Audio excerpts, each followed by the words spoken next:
Okay, good morning, everybody. Today in Separation 1 lecture, we have a special guest from Bahrain Petroleum Company, and who will give us presentation about crude and vacuum distillation. Let me introduce you the guest. Our guest is Maha Fakhro. Maha, she is a process engineer in the Technical Services Department in BAPCO.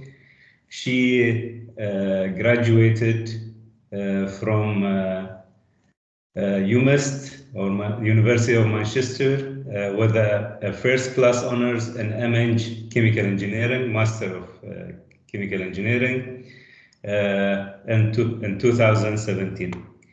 As a young chemical engineer, she's going to give us today, I hope also quite comprehensive presentation about the crude unit and BAPCO. Maha, please, you can start your presentation. Hi, good morning. Thank you for the introduction. And just to add a little bit more to it, I'm currently in the Technical Services Department at BAPCO. I work as a process engineer, as you said. And in my 3 years, I have experience in crude and vacuum distillation and sulfur recovery and amine treating. So we will have a Q&A at the end of the presentation. So if you have any questions, please leave them to the end. And we'll also have a few interactive sessions. I'm going to be sharing my screen, so I won't be able to see if anyone raises their hand or answers in the chat box. Yeah, I think you can give your presentation, then at the end, they can ask you questions. Yeah, but I have some interactive sessions, so just some like simple questions in between stuff that maybe the students can participate in, just to. Okay, Okay. we'll see how it goes. Yeah. Yeah. Okay. All right. All right. So let's start this presentation. This is just a photo of the vacuum distillation unit at BAPCO. Okay, so what are we going to talk about today during our presentation? We're going to talk about BAPCO briefly, the BAPCO refinery configuration, what is crude oil, and then we'll talk about simple distillation, and then we'll talk about the refinery crude.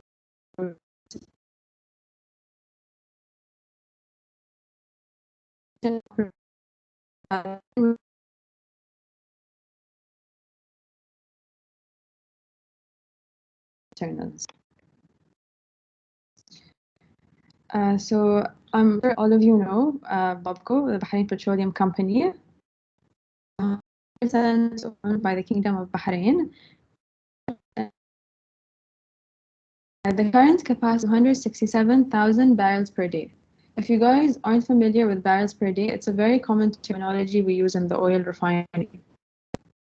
And it came from when the Americans first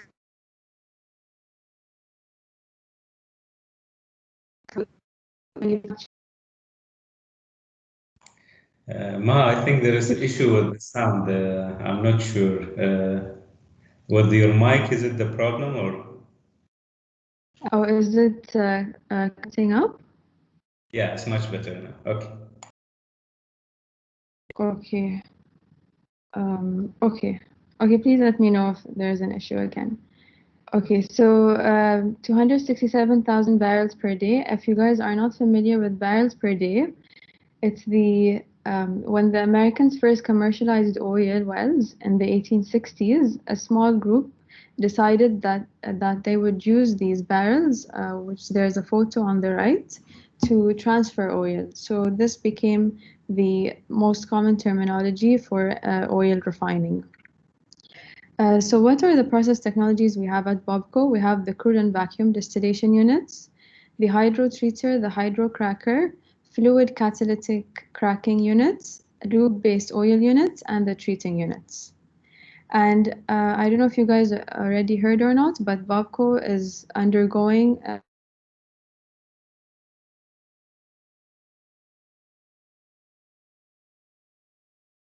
electricity will be 1,000.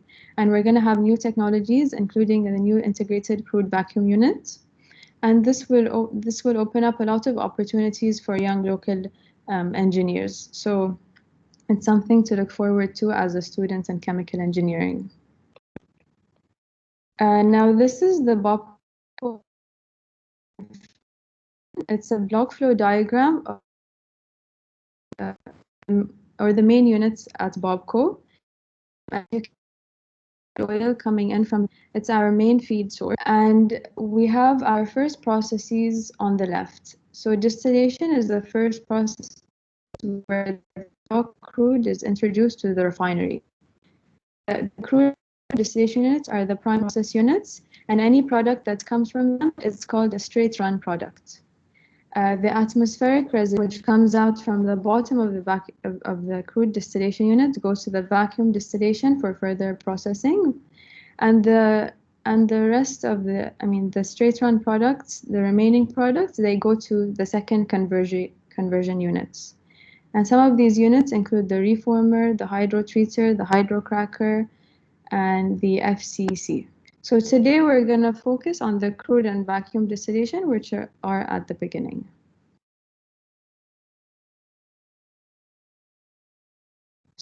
This is oil, the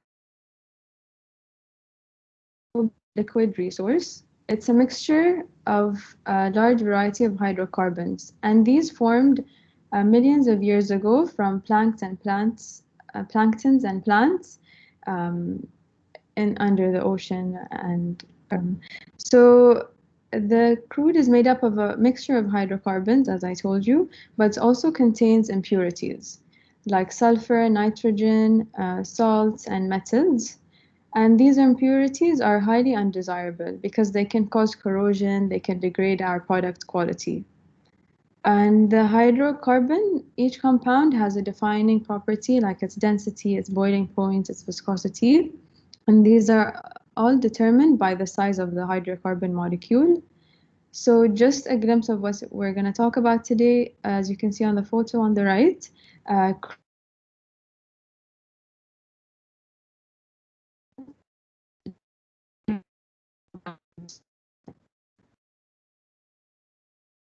so this is our first interactive session of the day. I have listed the compounds C1 to C4, C5 to C12, C12 to C16, and so on until C20 plus.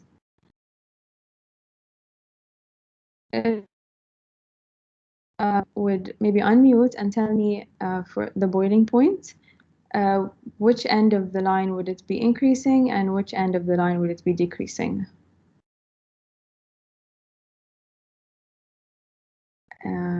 Any participants? From left to right, boiling point is increasing.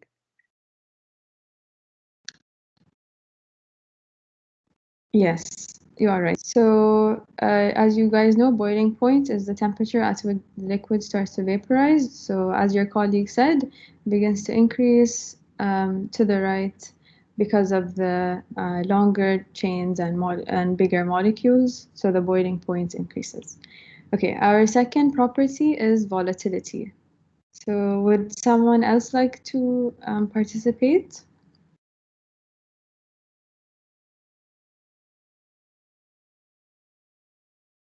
So volatility describes how readily a substance vaporizes. So what do you think would vaporize more easily, the shorter chains or the longer chains? From right to left, increasing. Okay. Someone else would like, are you sure about your answer?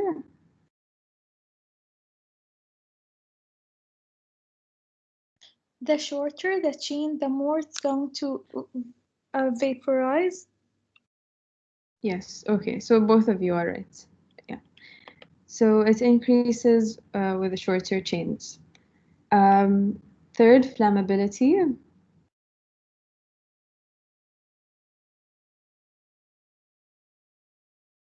flammability is as the word suggests, is how easily the compound can ignite and burn.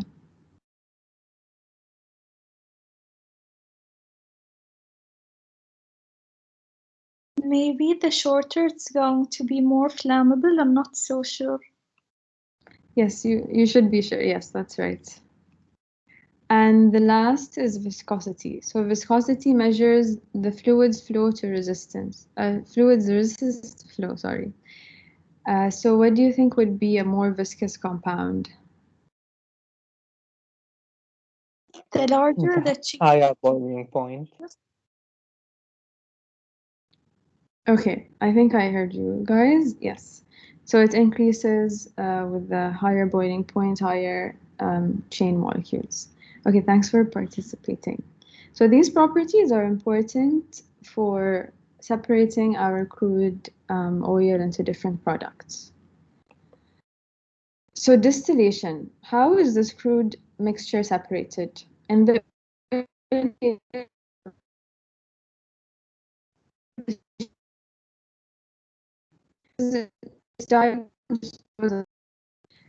the mixture would be in a vessel and heat would be introduced to it. And the more volatile and lighter compounds will start to vaporize. And then they will be condensed. So here they're showing you cold water in and out as the condenser. And then it will collect the liquid in a second vessel. So in the olden days, they used to do this, and they just wanted naphtha and kerosene, and they were not further processed. So the recovery of the products was poor, and so now the demand for better quality products and more products is the driving forces for developing the crude and vacuum distillation processes we use today. So, but the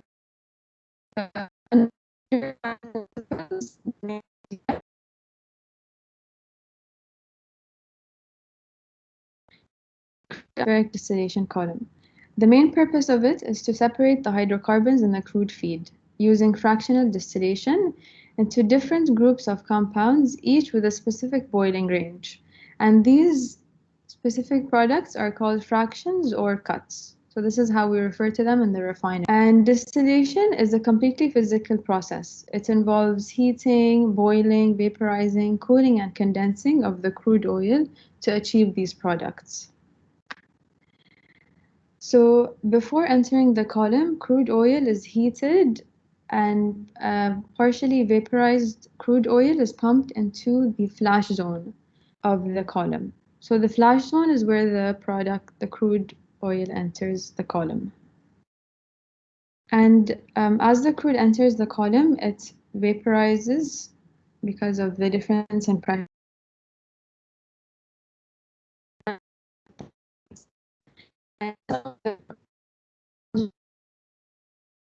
Liquid product feed, goes to the bottom of the column. So the lightest compounds boil and vaporize at the lowest temperatures, and as the temperature increases, the heavier compounds start to boil and vaporize. And the separation in the column takes place over things at the internals called trays and packings, through which the liquid and the vapor come into contact with each other.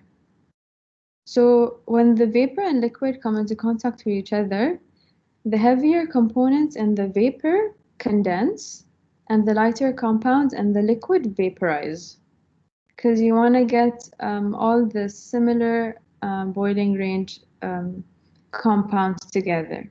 So as the result, the rising vapor becomes richer in the lighter, lower boiling compounds, and as the lighter components are stripped out of the heavier liquid coming down, the concentration of heavy compounds in the liquid increases. So you get a better separation. So because of this, we have a temperature profile across the column, which is, in accordance with all the boiling points of each cut. And then the liquid products are drawn from the side of the column.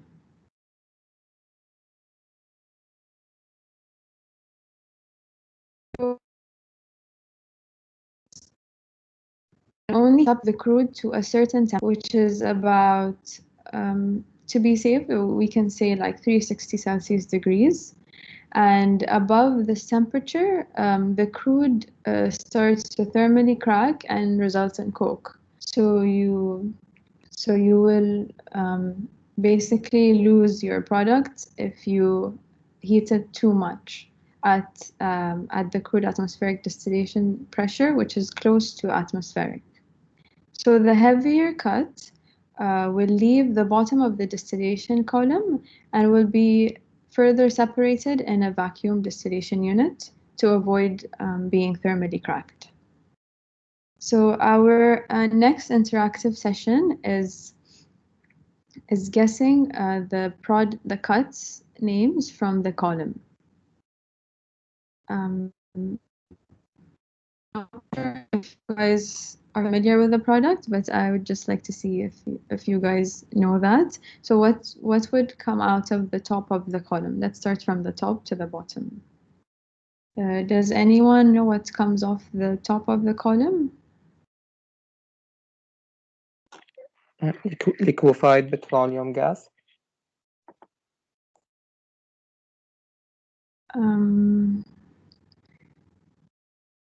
It's what's something a bit lighter. It's a mix of the liquefied petroleum gas, and we can also say the refinery gases. So it would be a lot of C1, C2s.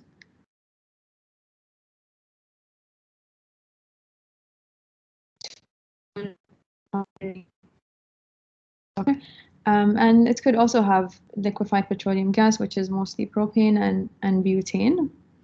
That's also yeah. Okay, so what's the second product? Petrol. Okay. Naphtha. Can you clarify? Okay. So we can, I wrote it here as gasoline. So gasoline is, you could say, it's also a part of naphtha, but it's the parts that's used in cars. Okay, so then we also have naphtha, which you also said. Naphtha can be arranged for us. So we have the light naphtha, medium naphtha, heavy naphtha, and each can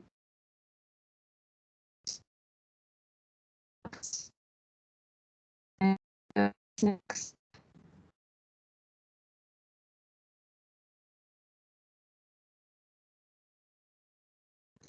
Okay, so next we have the kerosene.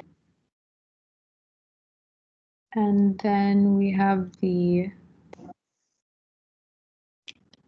diesel. And next we have the fuel oil. And last thing, as we spoke about, is the atmospheric residue. So we'll talk more about these products. Now I'd like to clarify the mass transfer on the trace between the different components. I hope it makes things clearer. So they're showing you the hydrocarbon mix in the crude oil before entering the column. And now it's heated. And so it enters the flash zone. And you can see a mist of vapor flowing upwards and liquid falling down. So here the yellow molecules are the lighter molecules, so they're going up, and the red molecules are the heavier ones, so they're staying down as the mass transfer happens between the liquid and vapor. So the very volatile light components travel to the top of the column. And these type of trays are called the bubble cap trays. So they're just one type of many trays available. And then you can see that the product is going to be drawn from the side of the column. So the lighter components leave from the top of the column. And then the heavy liquid is drawn from the side of the column at a lower level than the lighter products.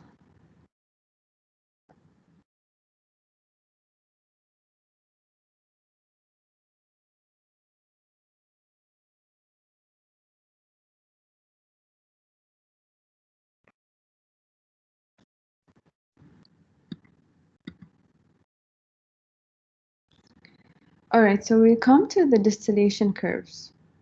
The distillation curve gives us a good indication of the whole crude oil we have. So they show the temperature, the boiling temperature, on the y-axis and the cumulative volume percent on the x-axis.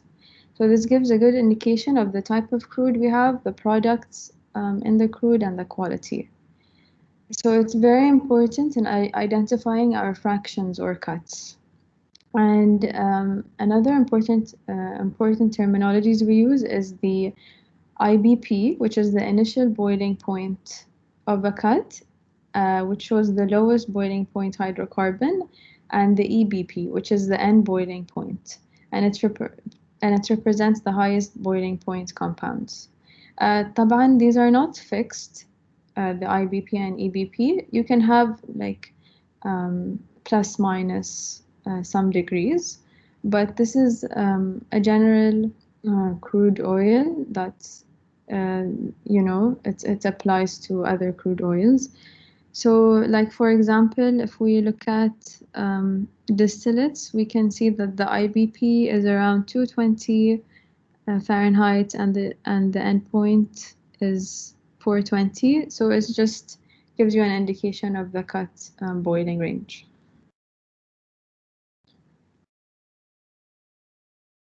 All right. So crude oil products. Can someone name me an important or like a common product from C1 to C4? Methane. Yes, I mean like something we use in our daily lives. Like cylinder gas. Yes, exactly. So cylinder gas. What about the C5 to C12, which is the naphtha? Petrol for vessels. Petrol for vessels? Okay. I'm not sure what you mean, but it's okay. So I think your colleague said earlier, so that The fuel so for the the petrol. cars. Yes, fuel for the cars. Can you think?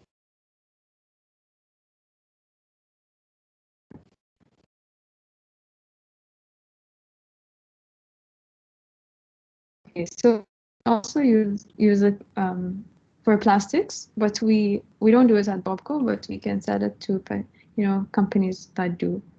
Okay, what about C12 to C16, which is the kerosene range?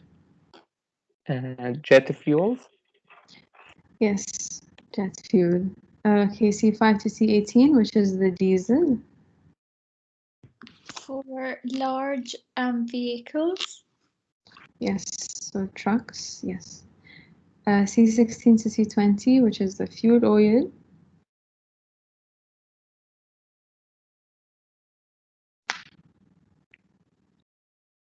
Okay, so fuel oil is mainly used.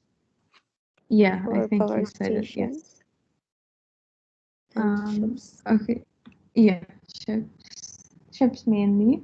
And then C20 plus. Lubricating oil. Yes, that's true. What's the more obvious answer also? For roads and Residue? roofs. For roofing. Okay, so I just put a picture of the asphalt.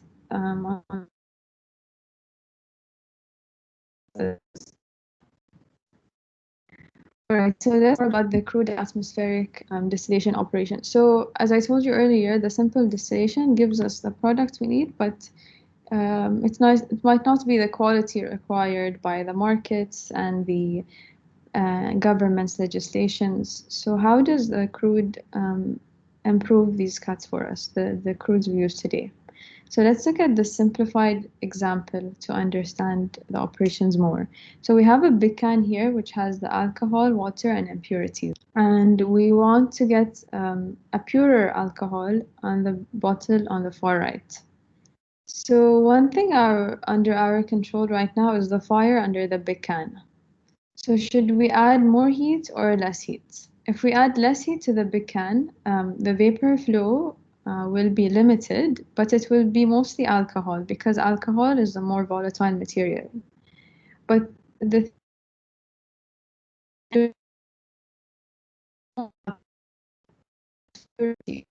just we're gonna the fire is low and a lot of it is gonna stay. So what we can do is we can increase the fire. So the more heat we add to the big can, the more alcohol we will get. But at the same time, we'll also get more water, and we don't want the water because. Maha, I think there is an issue with the So sound. to prevent, yeah. Yeah, Maha. I think Yes. the best way to do it is I Yeah. think you go out and try to come in again. Is it possible? Yeah. I'll do that. Okay.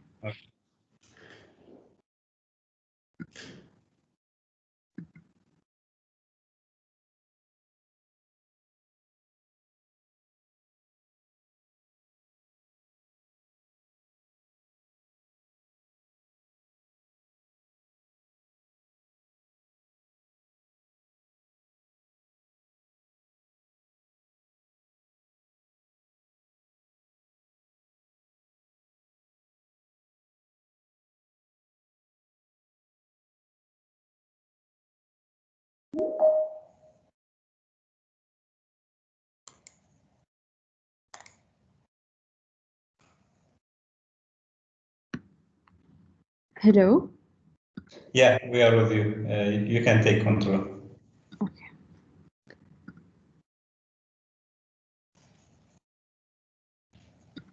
Okay. So what's the last thing you heard? Sorry.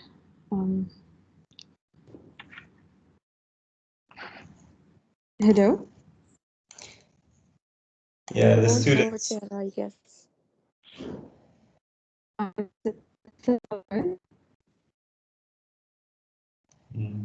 Okay, I'm gonna change. I'm gonna sit somewhere else. So just give me 2 minutes, please.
Hello.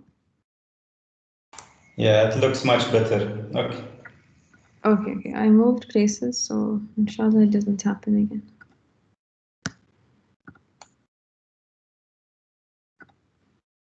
Sorry. So what's the last thing you heard? Should I repeat the slide or?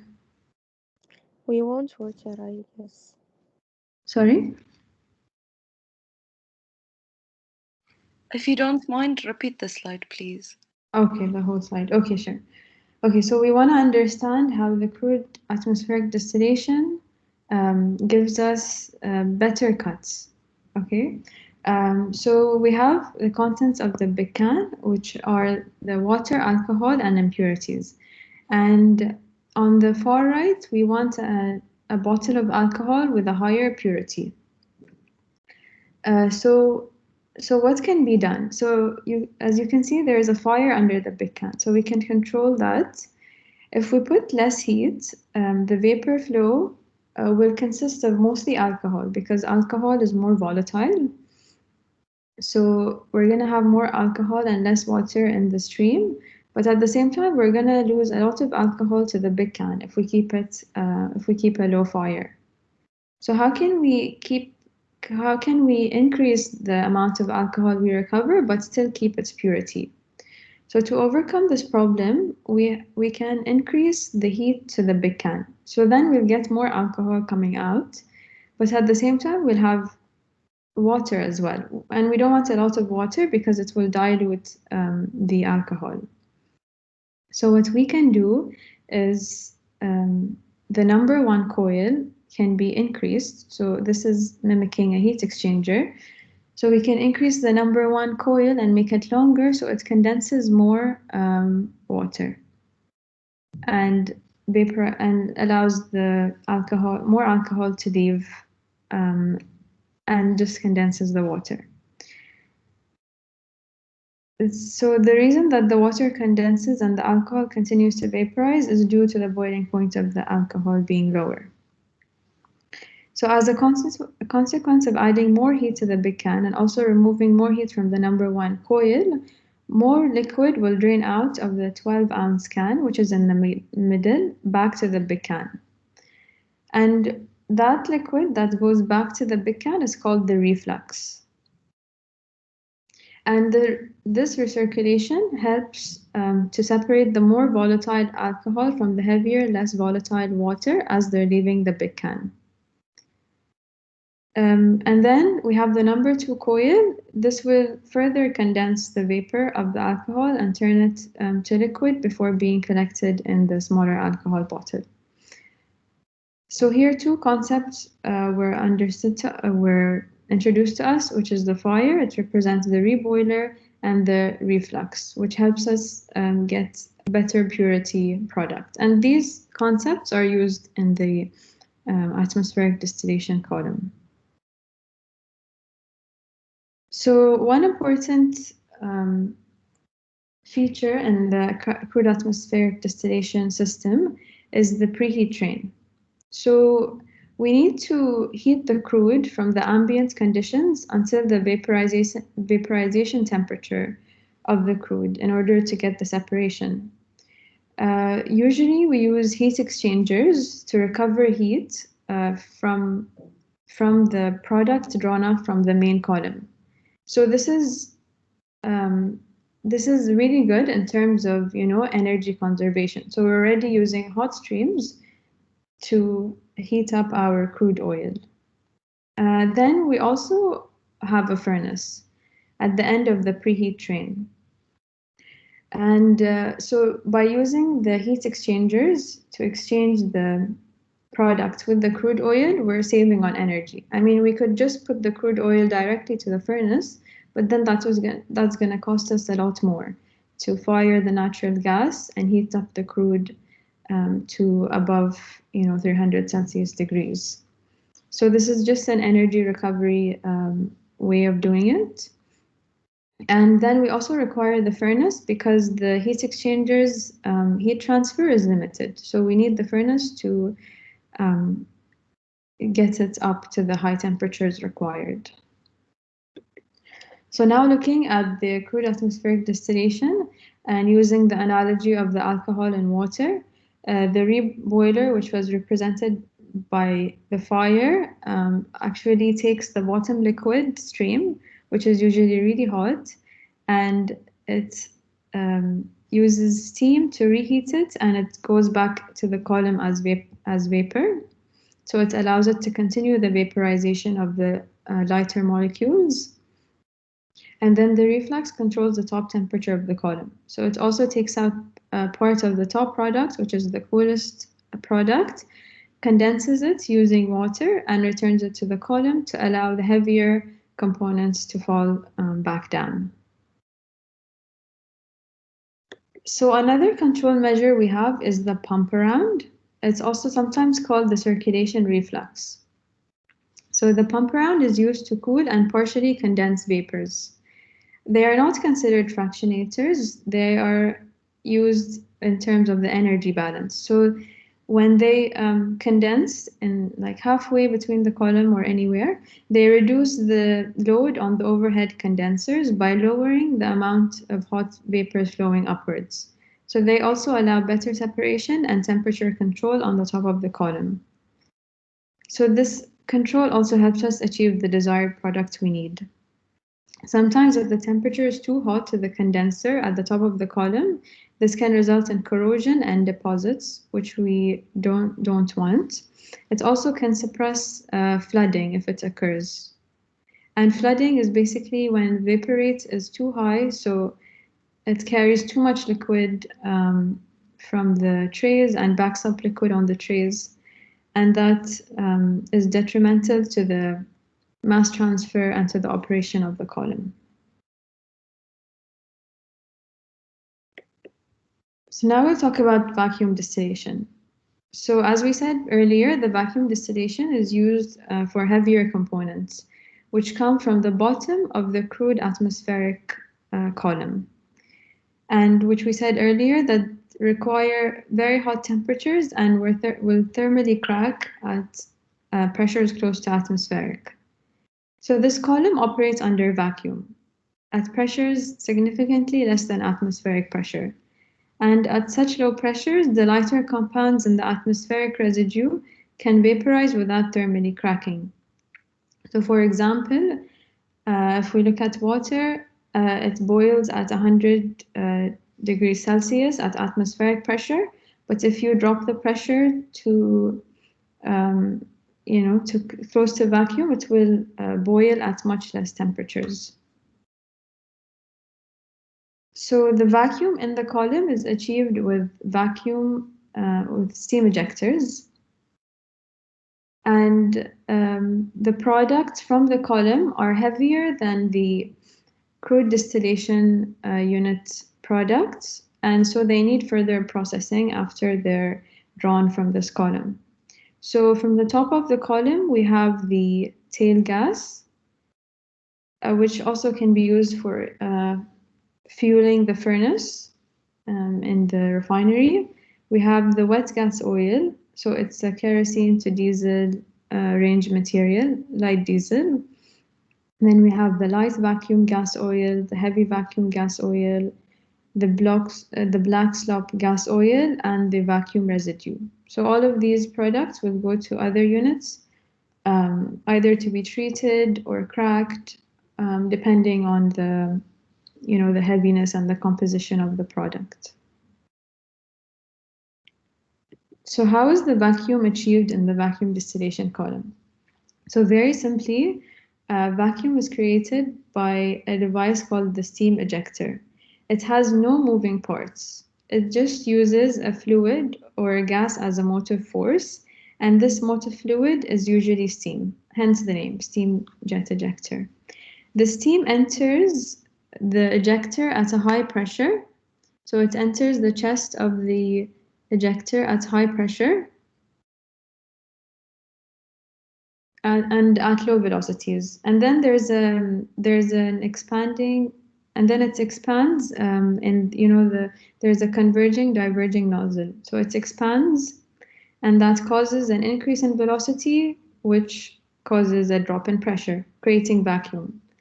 So that vacuum sucks in the top product from the column, and it's essentially, it plays around between the pressure, energy, and velocity to create the vacuum throughout. And having a multi-stage ejector, so in this case we have 3 ejectors, it creates a deeper vacuum. And if you can see, the ejectors are all followed by condensers to condense some of the fluids, so it puts less load on the coming ejector.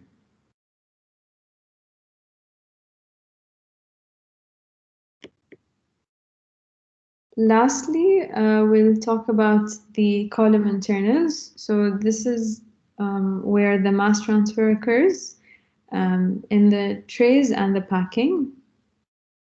So there are different types of trays. There's a sieve tray, bubble cap, fixed valves, and there's a lot of technology, being introduced a lot, like from various companies. So these are just the basic trays. Sieve trays rely on the velocity of the vapor flowing upwards to avoid liquid flowing down the tray.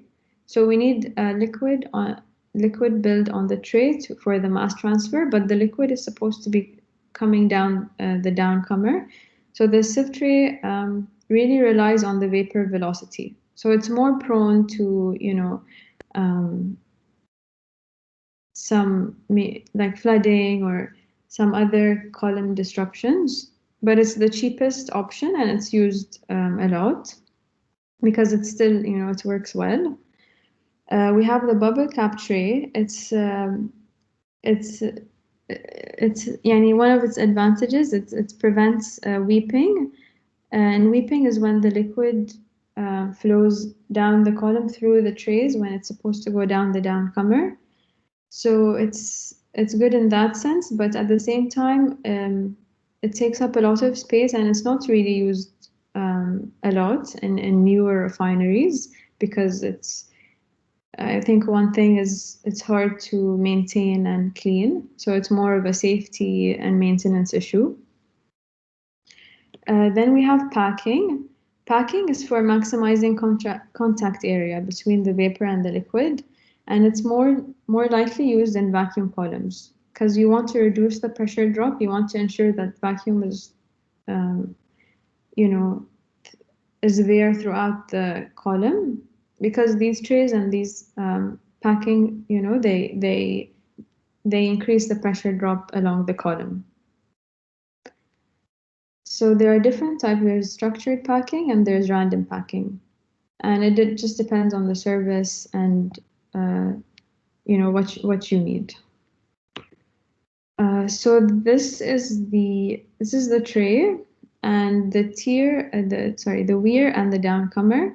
So the weir holds the liquid on top of the tray for the mass transfer, and the downcomer guides the liquid down the tray, as you guys saw in the video, how the liquid was coming out of the sides.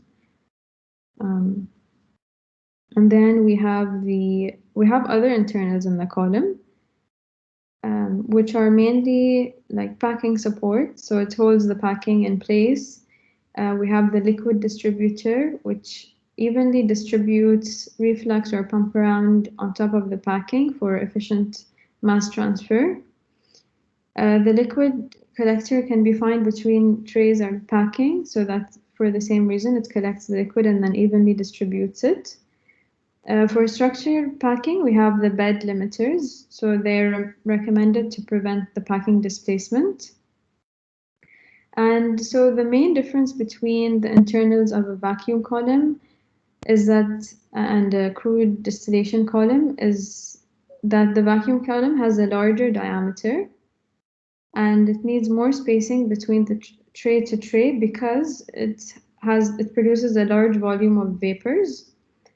And the other difference is that it has vacuum and you want to maintain vacuum throughout the column. So packing is most likely used because it reduces this pressure drop. And that brings us to the end of our presentation. And thank you all for coming and listening. And please let me know if you have any questions. Okay, thank you, Maha, for this nice presentation with lots of illustrations. I think the floor is open, so if you have any questions, students, please go ahead. Raise your hand first, then we'll control.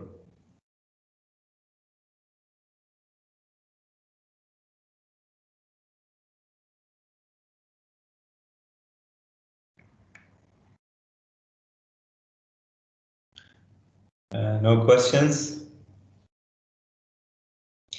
Actually, they will be taught about the internals of the column in the very near future.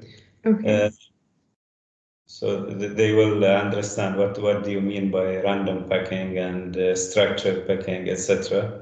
But what's the main difference between structured packing and random packing, Maha? So I think it's mostly comes down to the cost. So structured packing is, it's more expensive, and it's like if you need like maybe very accurate separation between the product and cuts, essentially they're the same. But structured packing gives you a better, more refined cut, and it really does come down to the cost. And there's no, like it doesn't affect the operation in any way or anything. I mean, it just gives you better cuts because the packing is like where like where you want it to be, and the random packing is just it's just like hand placed in the column. So there's less cost to that than the structured packing. Okay. Thank you, Ma. Saifullah, you want to ask? Yes, doctor. What is the meaning of cracking? You mean the thermal cracking? Yes, Oh. thermal cracking or hydro cracking and this stuff. Okay. So you mean the other process technologies? So basically, if we talk about hydrocracking, it takes the heavy and longer chain molecules. So the feed, if you remember, comes from the vacuum distillation column, the HVGO. So it's one of the heavier products. It mixes it with or reacts it with hydrogen over a catalyst and breaks it into shorter chains like diesel, so that it's a more valuable product. So that's hydrocracking.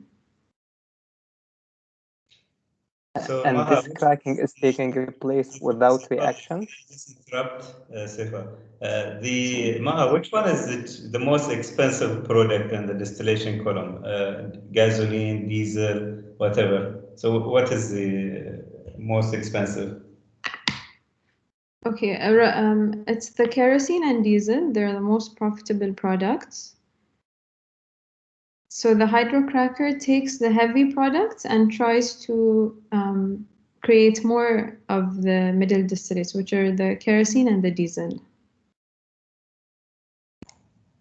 Okay. Saifullah, go ahead.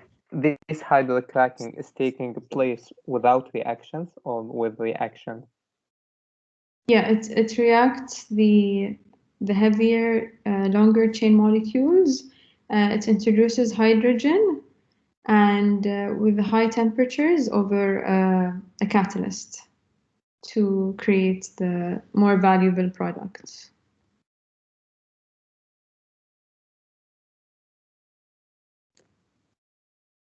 Does that answer your question? Yes, I got it. Thank you. Okay. Okay, other students, any questions?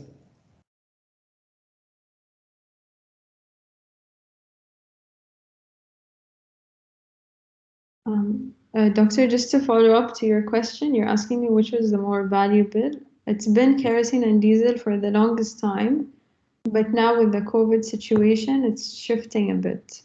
So it's interesting to see that, the refinery has to be flexible to be able to accommodate the different products we have. So like the operation needs to be adjusted to meet, the market demands. So what is the market demand now in the COVID time?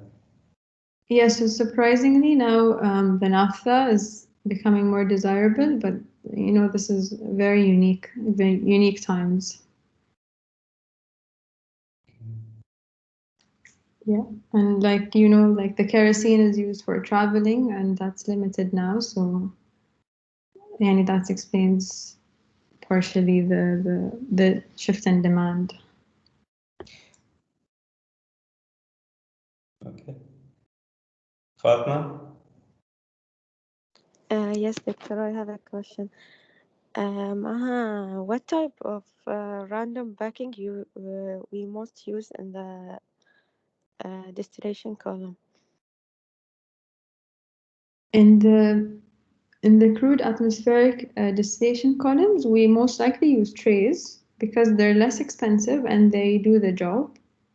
But for example, in the vacuum distillation column, because it produces the product for our hydrocracker and hydrotreater, we need better separation, better vacuum, better cuts. So we use structured packing in some areas, and some areas we use random packings. Not sure like you need the name because it's like a proprietary item from the vendor. So it's similar to the PAL ring packing, but then again it depends on every cut and every bed. So in the whole column, you don't necessarily have to have the same type of tray throughout. You can change the type of trays throughout the column, or you can change the type of packing throughout the column.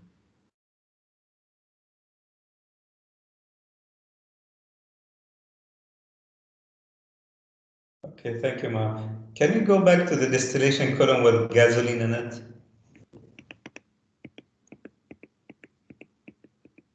This one? Okay, but where is the gasoline? Second one? Yeah, second Okay. one.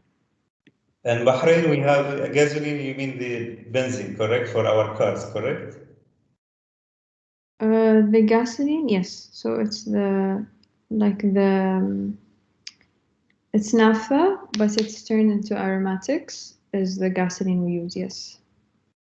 Okay, can you explain to the students the Jayid and Mumtaz? Is it all the same or different? What's the difference?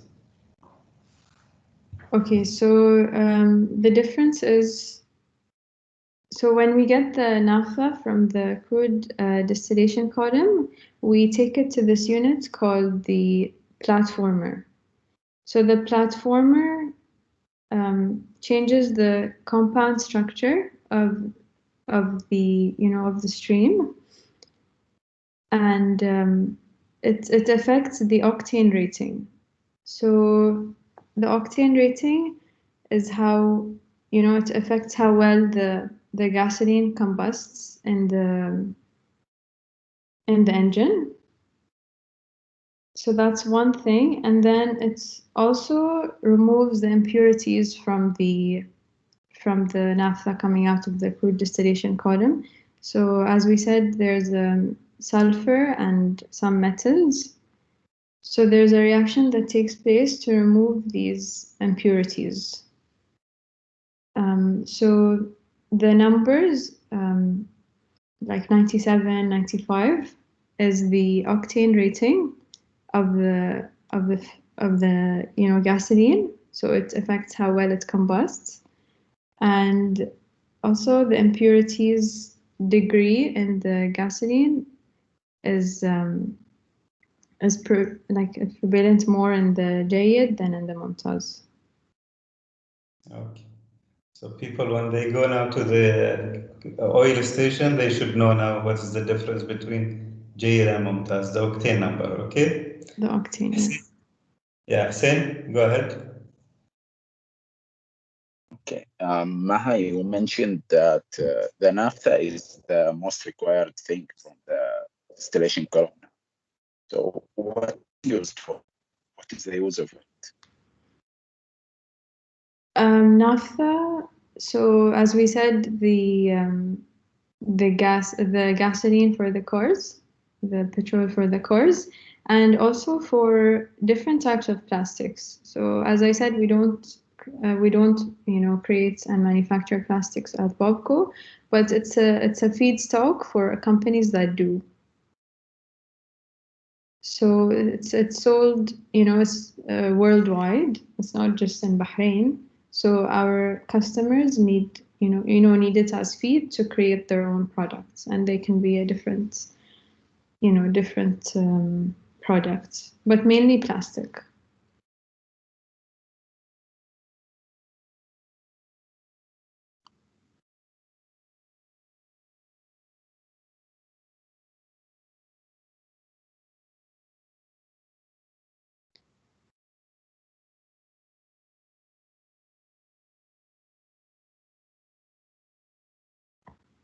Are any more questions?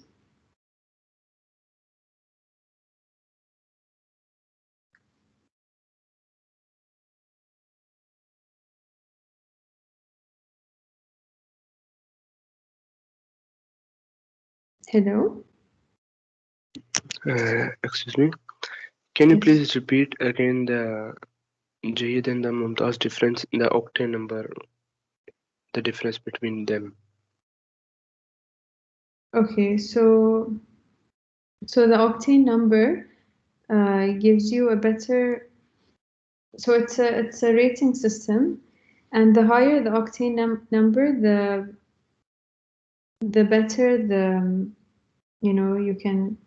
the better compression you get in the engine when you turn on the car. So we have this unit called the platformer, which takes in the long chain or the straight chain, not long chain, straight chain naphtha, and it converts it to another compound called the aromatics, and the aromatics are better for increasing the octane number. I mean, there's limits, but that essentially is how it works. So if you have, a higher octane rating, you have higher levels of energy for the vehicle's engine, and better, it burns better. That's in simple terms, yeah. So okay, it is our last few minutes, so it is the last question. Who wants to ask last question? Okay, I think Talal. Yeah, okay, Talal, go ahead.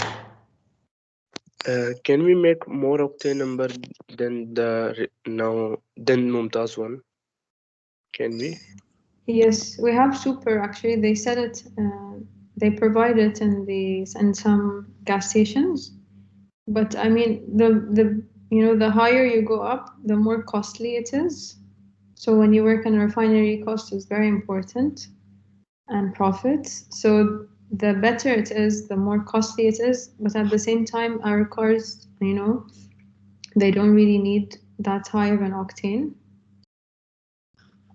So we provide what the market needs. All right. Thank you, Maha, on your time. It was really very nice presentation, and I think the students were exposed to what is happening to the crude oil, the first stage there. It's quite important for the production of BAPCO. So is there anything else you'd like to mention before we close the session, Maha? It was just my pleasure. I really enjoyed giving this presentation and the students' interaction, and yourself as well. Thank you so much for the opportunity. Okay, thank you again, and thank you for the attendance. I hope it was useful. Thank you, Maha. All right, thank you so much. Goodbye.